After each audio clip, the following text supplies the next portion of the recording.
Good morning, everybody. It's just gone 9:34, so we'll make a start. Welcome to this morning's joint valuation board meeting. A special welcome to Councillor Ritchie from Falkirk. This is our first meeting of the board, so welcome, Anne. I'm sure you'll get a lot out of this. Can I just draw your attention as well, if members wish to speak on a particular issue, if I could ask you to raise your hand at the top of the screen and use the icon just to indicate that you wish to speak on a particular item, and I'll try and take you in order as best I can. Has everybody had access to the papers? Yep, nobody's got any problems. Okay, that's fine, thanks for that. We'll move on to item 3 on the agenda. That's the previous minutes, and we're on page 3 to 9. Can we agree that the accuracy of the minutes? Agreed. Okay. Sorry, I've just been reminded that I forgot about the apologies and the declarations of interest. So, Bryan, can we have any apologies? Thank you. We've got apologies from Councillor Errol, from Councillor Provost Bissett, and Councillor Robertson. And any declarations of interest from members at this point? No. Okay, thanks again. That takes us on to item 4, the revenue budget for 2022-23, review as of 30th of September. Elizabeth, you're taking this one? Yes, thanks, Convener, and good morning. This report provides the board with the forecasted financial position for the year to end of March at September 2022. The report shows a forecast underspend of 202,000 for the year, which is an adverse movement of 14,000 since last reported. Within Table A, you can see the detailed underspends, with the majority relating to employee costs. These total £207,000. This is mainly due to delays in recruitment to vacancies. There's a partial offset of overspends of £5,000 across supplies and services. Table B provides details of the movement in the variance, and the main one is a movement in staffing costs due to delayed recruitment. This is partially offset by increased postages in line with last year's spend, but there's also an additional charge for additional notices that are going to be issued. Since the report has been prepared, I've been advised that there is additional funding coming in for that, so there'll be an additional £9,000 income for that. In the report, in the underspends and overspends, we will have to adjust for the pay settlement, which has now been agreed. We reckon that this will cost around £70,000, and it will be funded in year from underspends in 22-23, and any future will be built into the budget in February-March. Actual costs will be paid in November, and these will be reflected in December's report. Chief officers haven't reached agreement yet, so they will not be included. Myself and officers are happy to take any questions. Okay, thanks very much for your report, Elizabeth. Any questions from members on this report? No, there's nobody indicating. Can we agree the report? Agreed. Okay, great. Move on to item 5, appointment of the statutory deputy assessors. Pete, you're taking this one? Yes, as part of an ongoing review of the organisation's needs, and particularly the move towards 3-yearly revaluations, we've looked, and there's been a lot of staff churn in the last 12 months to senior level, and that's focused my mind. I'm seeking board approval for the board to appoint an extra 3 statutory deputy assessors. This doesn't mean that they deputise for me in my role as Assessor ERO across the whole organisation, but can deputise for me solely in my role as Assessor, which means they can represent me at Valuation Appeal Committee hearings or first tier tribunal hearings, where the Assessor is required to be present. We can send a statutory deputy to appear. There will be a regrading involved reflecting the extra responsibilities the principal valuers will be taking on. That is revenue neutral. We have made savings elsewhere in the budget, and I'm happy to take any questions on this. Thanks for that, Pete. Any questions for Peter at this point on this item? Again, there's nobody indicating, so we'll move on. That was agreed. That takes us on to item 6, the re-evaluation for 2023. Again, Pete, that's yourself. Yes, this is a paper to advise the board on progress that we are making with the 2023 revaluation. The report sets out the background that revaluations usually happened every 5 years. The last one was in 2017, a revaluation where all non-domestic properties in the valuation roll have to be revalued to reflect the change in the property market. The current revaluation that we're working on takes effect from the 1st of April 2023 and is based on rental levels as at the 1st of April 22. So that's only 8 months ago. Normally, the valuation date is 2 years prior to the revaluation date. For the first time ever, we've had to produce a draft valuation roll, and we will issue draft valuation notices to all proprietors, tenants and occupiers, advising them of what their draft value is. That value may change. We will do some final checks, and final notices will be issued in end of March, advising people what their actual rateable value will be, upon which their rates bill will be based next year. A revaluation is a significant piece of work. We've got just over 13,000 properties in central Scotland. The old valuation roll, this 2017 roll, that was £345 million worth of properties. It ranges from the petrochemical complex at Grangemouth down to small mountain bothes with relatively low values. The team have worked incredibly hard over the last few months, and I'm pleased to say that we've uploaded the draft values now to the portal, ready to be published on the 30th of November, and we've also sent the file away to printers, so we're on schedule to issue both draft valuation notice and publish the draft roll. Looking forward, there is still significant change to come for us. There's a whole new proposal and appeal system to come in force from the 1st of April 2023. As well as that, the local valuation appeal panels are being disbanded and their work is being taken over by the Scottish Courts and Tribunal Service, which reflects a further change. I think all these changes combined are the biggest changes to the non-domestic rating system since 1975. I think they will represent an ongoing, they will certainly keep us busy over the next few years. And I think we'll all wait with interest to see what the new revaluation cycle and appeal cycle looks like. I think that's the synopsis of the report, and I'm happy to take any questions. Okay, thanks for your report there, Pete. Can I just start off by asking you to pass on the board's thanks to your team, because I know they've been under a lot of pressure recently, and also due to the serious recruitment issues that we've been experiencing. Is there any questions from members on this report at this point? Yep. Thanks, Chair. It's just a quick one. Do we know? Well, obviously I don't know. But, the appeals panel being transferred, was there any particular reason for that to happen? Because I thought it was going quite well the way it was. I think it's just part of a general consolidation. There was a act came in 2014 to sort of consolidate the tribunal services across Scotland and move to first tier and second tier tribunals. And various other tribunals have moved in, but the valuation appeal panels have been left. And they're now moving them into it. So I think it's to bring the whole system under one remit. Yeah. Thanks. Interesting. Thank you. Any questions from members online? Nobody indicating. Okay, can we agree the recommendations on page 22? Agreed. Thank you. That takes us on to item 7, the valuation appeals progress report. Anne? Morning. Item 7 is a status of our appeals at the moment, and it's the valuation appeals progress report. If I refer you to at 3.8, that summarises the position with our non-domestic appeals.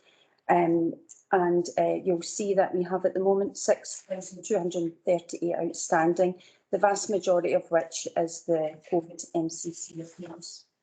And table, if I if we move on to council tax, I will refer you to table 5.5, and that summarises the amount of council tax proposals we have left.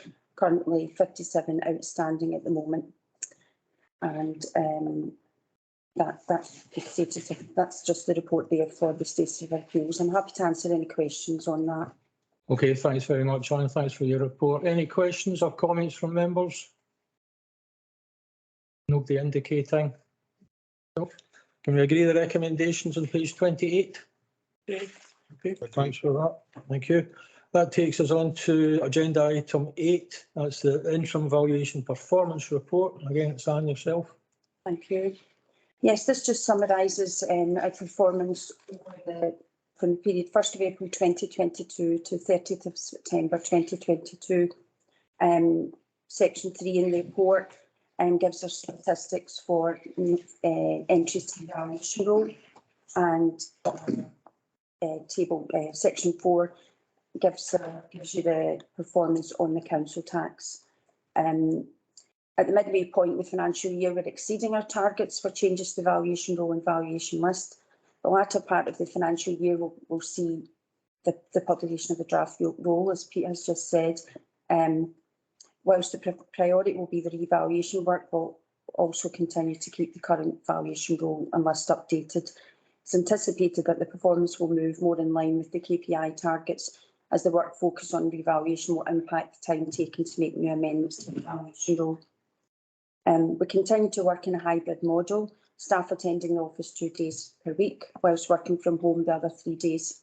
Survey work is ongoing, however, staff continue to explore alternative means of obtaining information electronically, reducing survey time and therefore facilitating quicker amendments to the roll and list.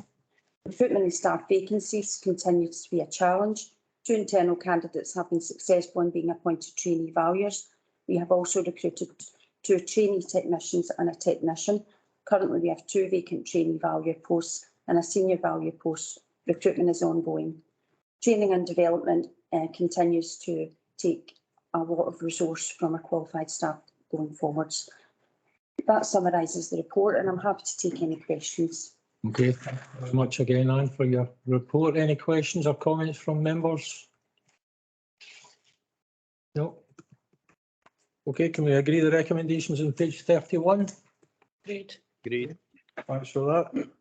Takes us on to agenda item 9, Central Scotland Valuation Joint Board Equalities Report. Mark. Good morning. The report is actually, my report is missing from the papers, but the actual equality duty report is there. I'll just read through my report for members. By way of introduction, the report is to update members of the board for the latest equality outcomes and mainstreaming report. The Equality Act 2010 placed both general and specific duties on public bodies, including the Valuation Joint Board. The specific duties required the Valuation Joint Board to prepare and publish a mainstreaming report every 2 years. This report is to identify the progress that the board has made to make the equality duty integral to the exercise of its functions. The report must also include an annual breakdown of the composition of the board's employees, as well as an annual information on the recruitment, development and retention of employees with respect to the number and relevant protected characteristics of employees. Just the current position is that this report provides an updated information on the workforce monitoring as at the 30th of September 2022. That's in part 2 of the report. Part 3 contains a progress update in the equality outcomes previously approved in 2020. The mainstreaming report and equalities outcomes are required to be published so that they are publicly available and accessible to all sectors of the community. We will also provide copies of this report in large font or braille format on request. By publishing the report, the board is not only ensuring that its legal obligations are met, but it is also sending a clear signal of the board's commitment and determination to actively promote equality of opportunity for each gender. And my recommendation today is that the members are asked to consider and comment on the mainstreaming report. Happy to take any questions you may have. Thanks very much for your report, Mark. Pete, you want to come in? Yeah, I just want to clarify the absence of a covering report. My apologies, that is entirely my fault. Mark sent it on to me. I spectacularly failed to send it on to the clerk to include in the papers. So I think the lesson is never trust your boss, deliver the job. So apologies to people, to members that you haven't got a full report there. Thanks for that, Pete. Open up for any questions or comments from members. There's nobody indicating. So can we agree the recommendation to note the report? Agreed. Okay. That takes us on to item 10, the adverse conditions policy report. Mark? And again, just want to know what the quality duties reports. This report is seeking approval of the new and updated adverse conditions policy and the associated procedure. As part of the review of our HR policies and procedures, the board's procedures around adverse weather have been reviewed. The review has been useful as the previous procedures were based on employees working from the office rather than the current hybrid working pattern. Policy and procedures are helpful in ensuring that all employees are aware of their own responsibilities in the event of adverse weather. As part of the review, the board staff consultation forum was consulted and the policy was also reviewed by the board's HR advisors at Clerk Manager Council. Copies of the policy and procedure are attached as Appendix 1 and 2, and I would ask that the board approves the adverse policy and adverse procedure. Thanks for that, Mark. We'll open up to members for any questions or comments on this item. Again, there's nobody indicating they wish to speak. Can we agree the recommendations on page 69? Agreed. Agreed. Thank you. That takes us on to the last item on the agenda for this morning. That's the meeting arrangements for 2023. If you cast your minds back to the last meeting, we did have a brief discussion after the meeting closed regarding how we were going to take the meetings forward in the future. I think the consensus was that we would continue with a hybrid format so that we could use the office and obviously use the online facilities as well. We just need to formalise that up this morning, so for the basis of the minutes. But I'll bring Bryan in just to give us some further information in relation to that. Bryan. Thank you, Convener. Actually, I don't think there's much more to say. I think we've ran the two meetings as a hybrid model, and today we've got more members. We've got Councillor Henke and Councillor Benny in with us just now. So I suppose it's just to get some feedback from the board if they're happy to carry on with this model that we've used for the last two meetings. Thanks, Bryan. Yep. Can I just ask one question? When you're talking about formalising this, does that mean it's always going to be hybrid, or is it flexible that eventually, hopefully, we'll all be together in one room? I think for just now, we're just looking at hybrid. We've got dates for next year. I'm not sure when we would be able to get back into one room. I think members actually preferred this. So it's open. We could all be in the one room if all members just decide to come in. But I think the consensus of some members was it's more convenient to sometimes join remotely if they've got other meetings either side and then they can't come in. So I don't think, my sense was the board didn't have a desire to make it that you have to come in. No, but at the same time, it's not going to be set in stone that it's always going to be hybrid. That was the reason. That was what I was asking. No. I mean, if eventually, you know, every other committee is going fully back into the meetings, then sure. It's entirely at the discretion of the board. I think we're looking just for the programme of meetings for next year, so we're saying for 20. That's fair enough, yeah. I think one of the things about hybrid meetings as against remote is that prior to the pandemic, we always had physical meetings. Now I suppose the genie's out the bottle a little bit, and people are thinking it's more convenient for me to be at home, whether they've got caring responsibilities, whether they've got access abilities, if it's distance, particularly for a board when people come from the authorities. So I'm not sure, and it's, again, this is my view, from members say it's entirely up to the board, but I don't think I could see the board agreeing. Yeah, that was the point I was making. But it's always there, it's always available for the board to review that and say, this isn't working, or actually, let's just have every day in. That is entirely up to the board, yeah. Thanks, thank you. I think part of the reason for having this on the agenda this morning as well is it was an informal discussion that we had at the end of the last meeting. And as Bryan alluded to as well, it's a decision that the board can take, so we can change that in the future. If we decide to all just meet in the one room, then fine, we can take that decision as and when necessary. David, you've indicated you wish to speak. Thanks, Convener. Yeah, as far as I see it, it's working very well so far. It's the technology is there. It saves you having to drive in and put more pollution into the atmosphere. If you've got meetings or other things to do right afterwards, that's fine. I mean, it's clear to hear people. Like there isn't any issues hearing or seeing people. It's working fine as far as I can tell. And there's always the option to go in actually into the meeting if you want to. It's not like that you've got to stay at home, so it gives a full range of options for you. So I'm quite happy with hybrid. Okay, thanks for that, David. Any other comments from members? Can I just say that I'm not against hybrid. I just wanted to clarify it. So I'm not the person who, oh no, you should have a hybrid. I mean, that is perfectly fine. And I had the option to come in or stay at home today as well, but I just wanted to get out of the house. Again, it's just for the purposes of the minute, so that we have a formal record of the decision. Yeah. As I said before, if the board decides to change that in the future, then fine, we'll take that decision when needed. There's nobody else indicating the wish to speak, so I take it we're all agreed on that. We continue with the hybrid version of meetings. Agreed. Agreed. Agreed. That's the closure of the meeting. Everybody, thanks very much for your attendance this morning. I look forward to seeing you at the next meeting. Thanks very much. Thank you. Thanks. See you later. Thank you.